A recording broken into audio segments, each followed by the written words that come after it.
क्योंकि उस समाज ने ये सोचा, उस समाज ने ये याद किया कि उनके साथ क्या अन्याय किए गए, क्या अत्याचार किए गए। उनकी बहन बेटियों को उठाया गया, डोली आती थी तो बहू उनके यहाँ नहीं उतरती थी, बहू पुरोहित महाराज के यहाँ उतरती थी, ठाकुर साहब के यहाँ उतरती थी। उन्होंने इन घटनाओं को भुलाया नहीं, इन घटनाओं को याद रखा और एक सोच लेने के लिए एक राजनीतिक विचारधारा को जन्म दिया, एक राजनीतिक नैरेटिव को जन्म दिया, एक राजनीतिक विचार को जन्म दिया और आगे चलकर के फलीभूत हुई और 3 बार उनकी सरकार की स्थापना हुई। आज मैं आह्वान करता हूं कि आपका समाज क्या इतनी दम नहीं है कि आपका समाज अपनी पुरानी बातों को याद नहीं कर सकता है कि आपको कहां-कहां जेलों में ठूसा गया, कहां-कहां लाठियां बरसाई गई और कहां-कहां की टिकट काटी गई, कहां-कहां आपको हक और अधिकार से वंचित किया गया। ये सोचने की आवश्यकता है। आज युवाओं का मैं आह्वान करता हूं कि इस बात को सोचिए और तुम्हारे बुजुर्गों के साथ जो अन्याय अत्याचार किए हैं उनको भी याद करिए और तभी आप विचार बनाएंगे, तभी आप नैरेटिव एक बनाएंगे। जब कोई समाज, जब कोई ग्रुप ऑफ पीपल, जब कोई स्टेट और जब कोई संगठन सोचना प्रारंभ कर देता है तो उसको आगे बढ़ने से कोई रोक नहीं सकता है। सरदार वल्लभ भाई पटेल, पंडित जवाहरलाल नेहरू, महात्मा गांधी, सुभाष चंद्र बोस, छत्रपति शिवाजी महाराज, साहू जी महाराज, चंद्रशेखर आजाद, इन लोगों ने लोगों को सोचना सिखाया कि हम गुलाम हैं, हम महारानी के गुलाम हैं, हमें आजाद होना है और उन्होंने सोचना सिखा दिया। इतिहास गवाह है। एक युवा तुर्क था तुर्की में, मुस्तफा कमाल पाशा, उसने एक युवा संगठन बनाया और उसने तुर्की का जो सुल्तान था उसकी पूरी अर्थव्यवस्था एक बैलगाड़ी की अर्थव्यवस्था पे आधारित थी। उस मुस्तफा कमाल पाशा ने वहां पर एक क्रांति पैदा कर दी और युवकों को सोचना सिखा दिया कि हमें अपनी अर्थव्यवस्था को बैलगाड़ी से एरोप्लेन तक ले जाना है, हमें इस अंधकार युग से वैज्ञानिक युग की ओर जाना है। और उसी तरह जिस तरह नेपाल में अभी सत्ता परिवर्तन हुआ, तुर्की में मुस्तफा कमाल पाशा के लोगों ने सत्ता का परिवर्तन कर दिया और वहां पर एक क्रांतिकारी सत्ता स्थापित होती है जिसने वहां के समाज को सोचना सिखाया, वहां के समाज को सोचने की शक्ति सिखाई और ये बताया कि तुम्हारा क्या हक है और तुमको क्या लेना चाहिए। आज मैं युवाओं का आह्वान करता हूं कि सोचना सीखिए और जब तक कोई समाज सोचना प्रारंभ नहीं करता है वो खड़ा रहता है, आगे नहीं बढ़ता है। इन महापुरुषों ने विभिन्न पत्र पत्रिकाओं के माध्यम से, विभिन्न अखबारों के माध्यम से, विभिन्न पेपरों के माध्यम से, विभिन्न भाषणों के माध्यम से समाज को सोचना सिखाया और तभी हम 1947 की स्वतंत्रता तक पहुंचे। आज मैं आपको इस बात का भी आह्वान करता हूं कि प्रजातांत्रिक अवसर जब आते हैं, हर 5 साल में वे अवसर आपके सामने आता है। क्या ये युवा निष्पक्ष भाव से, विकासवादी दृष्टिकोण नैरेटिव से या अपने विकास की दृष्टिकोण से अपना दान करता है?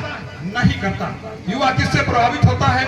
100 रुपए से प्रभावित होता है, दारू से प्रभावित होता है, भांग से प्रभावित होता है, तरह तरह की चीजों से प्रभावित होता है और ये तत्काल लाभ हैं, ये कभी फल नहीं देते हैं। आज आप थाने में बंद हो गए, किसी ने छुड़वा दिया, आपने बदले में वोट दे दिया, ये कोई आपने अच्छा काम नहीं किया। आप उसकी मदद करिए, लेकिन आपने कभी वोट देते समय अपने हित का नहीं सोचा कि हमारी इस युवा पीढ़ी का क्या होगा, हमारे बच्चों का क्या होगा।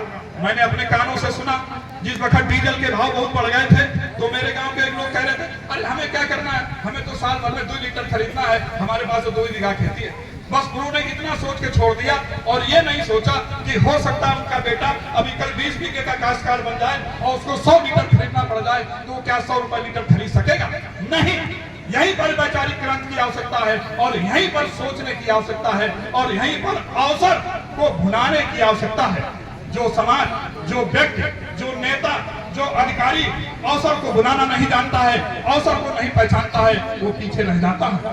मैं दृष्टांत व्यक्त करना चाहूंगा, मुझे डर नहीं है कि इस प्रदेश में एक पटेल समाज के व्यक्ति को मुख्यमंत्री बनने का अवसर दिया गया। प्रधानमंत्री वीपी सिंह ने बुला करके कहा कि तुमको मैं यूपी भेज रहा हूं और वहां जाके तुम अपना शपथ ग्रहण करो। उन्होंने मना कर दिया कि नहीं हुजूर, हम वफादार हैं उनके, हम साहब ये नहीं कर सकते। ठीक है, उन्होंने वफादारी निभाई और दूसरे एस्पेक्ट से देखिए कि इन्होंने इस समाज को कितना पीछे कर दिया। अगर वो उस समय मुख्यमंत्री की शपथ ले लिए होते तो इस समाज को एक नई लीडरशिप मिलती, एक नई दिशा मिलती, एक नई क्रांतिकारी विचारधारा मिलती। उन्होंने उस अवसर को खो दिया और उसके बाद उनकी मृत्यु भी हो गई, उस पार्टी से निकाल भी दिए गए और आज तक उनके बेटों का यह हाल है कि टिकट मिलना भी मुश्किल है। इस बात पर विचार करने की आवश्यकता है। यही अवसर की लाभ उठाने का सिद्धांत है और युवाओं का मैं आह्वान करता हूं कि अवसरों से कभी चूकना नहीं चाहिए।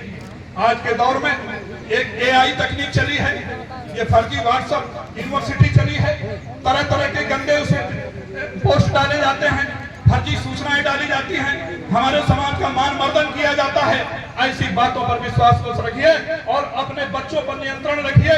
कम से कम व्हाट्सएप चलाएं, कम से कम फेसबुक चलाएं और एआई तकनीक का एक सदुपयोग करें, उसका अच्छा लाभ प्राप्त करें, उसको गंदे कामों में प्रयोग करें। ये मैं युवाओं का आह्वान करता हूं। साथियों, संगठन, जिस संगठन को मैं लीड करता हूं, जिस संगठन में आप होंगे, इस संगठन के लिए भीड़ कोई आवश्यक चीज नहीं। आज अगर ये कहा जाए कुर्सी नहीं भरी है, भीड़ नहीं है। भीड़ संगठन के लिए भीड़ नहीं, भावनाओं की आवश्यकता होती है और जब भावनाएं होंगे तो संगठन अपने आप बढ़ता चला जाता है। आप इस भावनाओं का मैं उदाहरण देना चाहता हूं। जर्मनी का तानाशाह एडोल्फ हिटलर, आप जानते हैं पहले क्या था? वो एक जर्मनी की मिल में नौकरी करता था और जिस इसमें बना है फैक्ट्री उधर बनी थी, इधर कैंटीन थी और जब लेबर लोग खाना खाने आते थे तो एक ऊंचा चबूतरा था और हिटलर उसमें खड़ा हो जाता और फर्जी ही भाषणबाजी चालू कर देता था। लोग निकलते रहते थे, सुनते रहते थे। एक आदमी रुका, अगले दिन 2 आदमी रुके और एक दिन क्या हुआ कि 7 आदमी रुक गए। अगले दिन एक और रुक गया, 8 आदमी हो गए। तो हिटलर ने देखा कि लगातार कंटिन्यू ये 8-9 आदमी डेली यहाँ पर खड़े होकर के हमारा भाषण सुनते हैं। इसका मतलब वैचारिक रूप से ये हमारे साथ हैं और ये हमारी बात को पसंद करते हैं। उन्होंने उन 9 लोगों को बुलाया, 10वां 9वां वो खुद था, 8 लोगों को मिला के उस फैक्ट्री में एक यूनियन की स्थापना कर दी जिसे लेबर यूनियन कहा जाता है।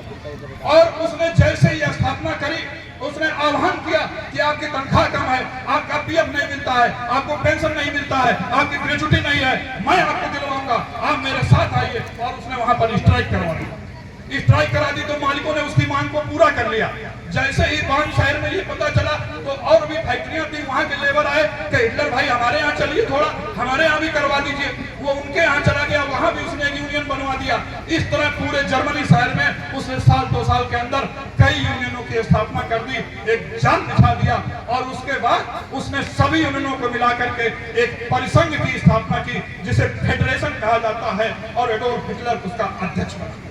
कालांतर में 7-2 साल उसने करने के बाद एक लेबर पार्टी की स्थापना की और उसने एक वैचारिक क्रांति पैदा कर दी पूरे देश में और सत्ता को पलट कर दिया और जर्मनी का चांसलर बना।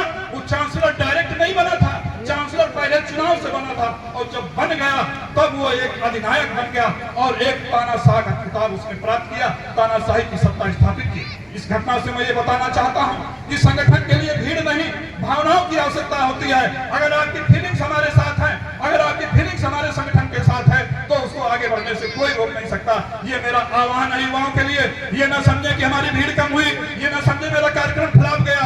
एक बार फ्लॉप जाएगा, 2 बार फ्लॉप जाएगा और किसी न किसी दिन सफल होगा जब वही कुर्सियां भरी होंगी और पूरा प्रांगण खचाखच भरा होगा। ये मैं आज आपसे आह्वान करता हूं।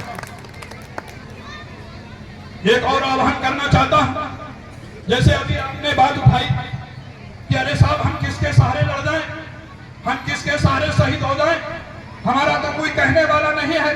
मैं उसी में अपनी बात को जोड़ता हूं कि हमेशा विरोध, एक सबल विरोध करना चाहिए, एक सशक्त विरोध करना चाहिए। निबल विरोध हमेशा आपको नुकसान करता है। मैं जब अध्यक्ष का चुनाव हो रहा था, 2 लोगों ने हल्का विरोध किया तो मैंने कहा अंकल अगर विरोध करना तो ढंग से करिए और सामने आइए और खुला विरोध करिए और इलेक्शन कराइए, वोट लीजिए, जिसको मिलेगा वो बनेगा, ये फुसफुसाइए नहीं। उन्होंने निबल विरोध किया और निबल विरोध के बाद मैं जब अध्यक्ष बना, हमारी भले मानवता थी कि मैं उनके घर गया, उनको बुलाने गया, लेकिन वो शर्मसार हो गए, आज मेरे सामने नहीं आते। इसलिए मैं ये आह्वान करता हूं जब किसी का विरोध करना हो एक सबल विरोध कीजिए। अगर आप सबल विरोध नहीं करेंगे तो सरकार आपका नुकसान कर देगी, संगठन आपका नुकसान कर देगा और अधिकारी लोग भी आपका नुकसान कर देंगे। आप तिरतेल में देखते हैं, जिस वक्त आप 500 लोगों के साथ थाने को घेर लेते हैं, थानेदार तुरंत मुलजिम को आपको छोड़ देता है और आपका काम कर देता है। क्यों? क्योंकि आप एक सबल विरोध करते हैं। इसलिए सबल विरोध करना सीखिए, सबल विरोध करना सीखिए और इसके लिए एकत्रित होना सीखिए, आह्वान करना सीखिए, एक वैचारिक क्रांति को आगे बढ़ाने की भावना को सीखिए।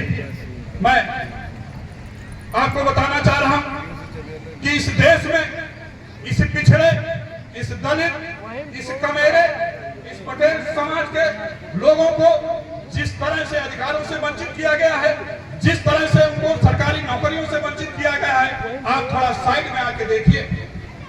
ज्ञान सत्ता भी एक है। क्या जरूरी है कि ज्योतिषी केवल पंडित जी ही हो?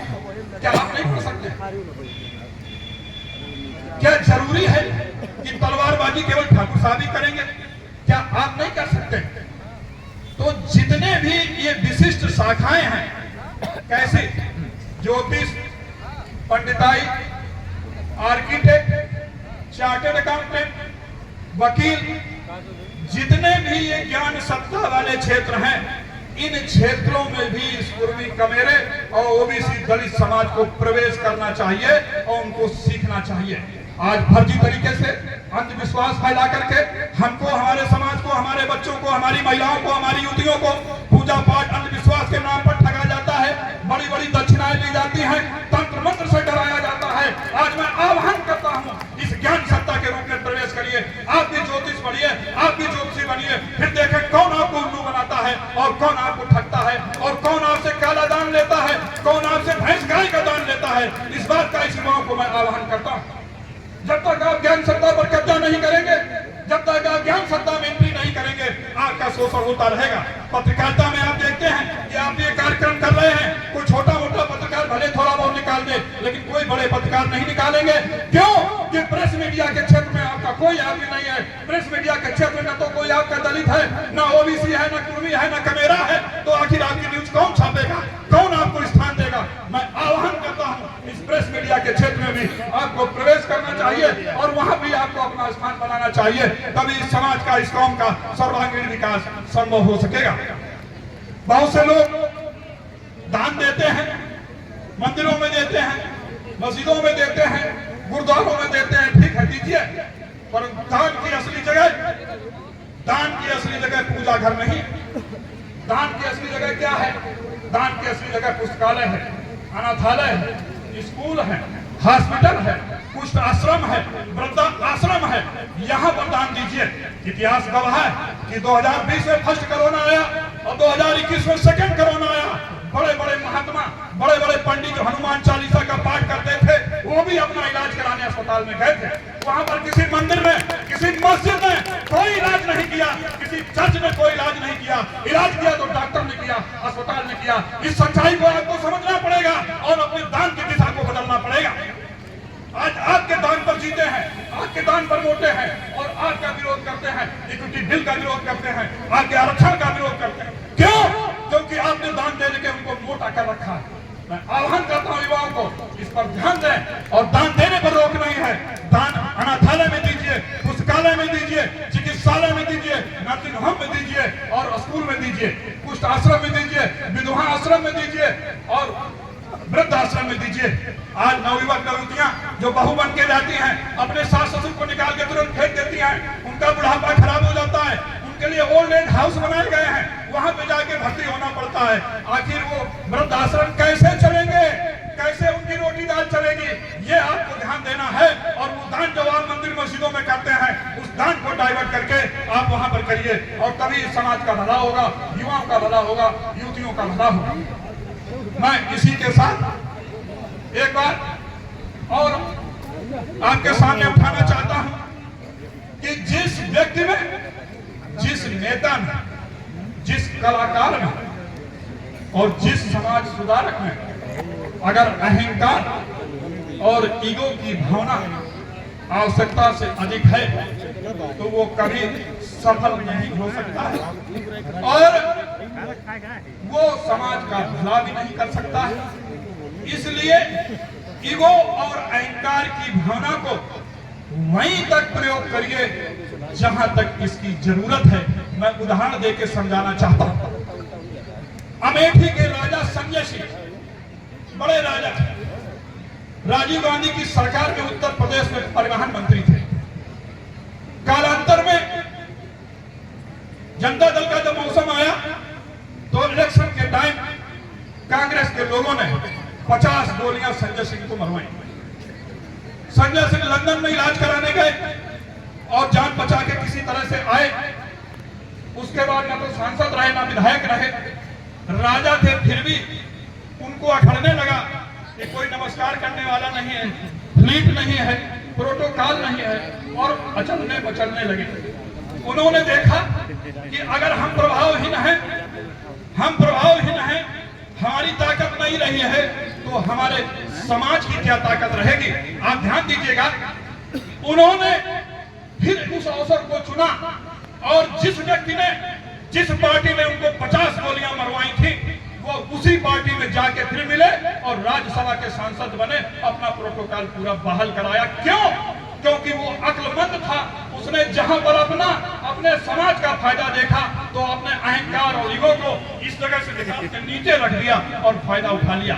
जब फायदा उठाया तो कोई पूछने नहीं आया कि पहले आप कहां थे, पहले किस पार्टी में थे। फिर महाराजा धीराज बन गए और फिर सब नमस्कार करने लगे। कालांतर में चंद्रशेखर सरकार ने उनको संचार मंत्री बनाया।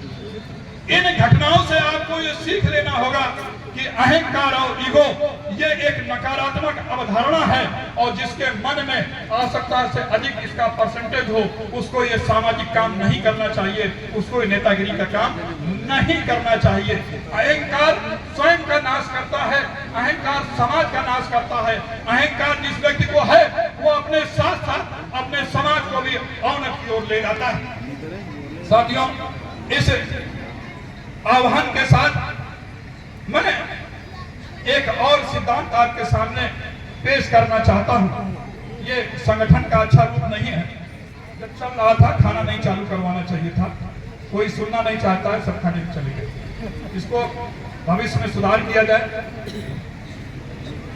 जो कौम, जो व्यक्ति, जो संगठन, जो समाज, जो वर्ग अपने लोगों का, अपने विभूतियों का, अपने मेधावी बच्चों का, अपने परिजनों का सम्मान करना नहीं जानती है, उस कौम का, उस समाज का कोई सम्मान नहीं करता है।